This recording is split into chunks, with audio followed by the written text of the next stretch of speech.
Après les variantes et les marchés reconductibles, les marchés à tranche optionnelle. Les marchés à tranche optionnelle permettent aux acheteurs publics de réaliser un programme subdivisé en différentes étapes. Programme qu'ils peuvent décider d'interrompre. Ce type de marché permet également le lancement d'une consultation pour la réalisation d'un programme en offrant aux candidats potentiels une bonne visibilité sur l'ensemble de l'opération.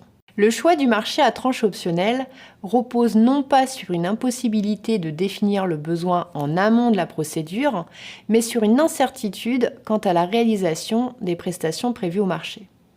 Cette incertitude peut porter sur les conditions économiques, techniques ou financières qui ne permettent pas au pouvoir adjudicateur de s'engager en une seule fois et définitivement sur l'ensemble des prestations à exécuter. L'incertitude peut aussi porter sur les résultats de l'exécution de chaque tranche, motivant ainsi l'affermissement, ou non, des tranches suivantes.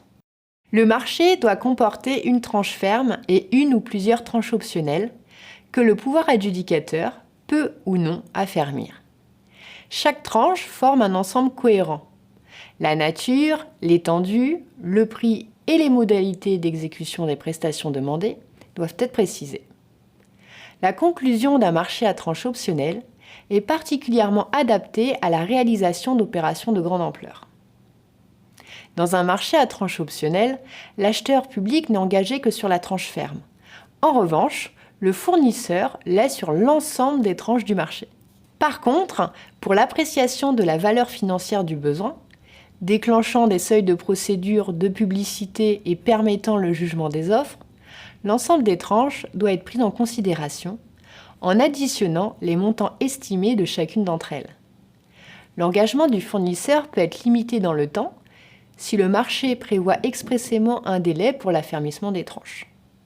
Il est d'ailleurs recommandé de définir un tel délai dans le marché en fonction de son objet et de ses caractéristiques. Ce délai doit être raisonnable, de manière à ne pas porter tort aux entreprises.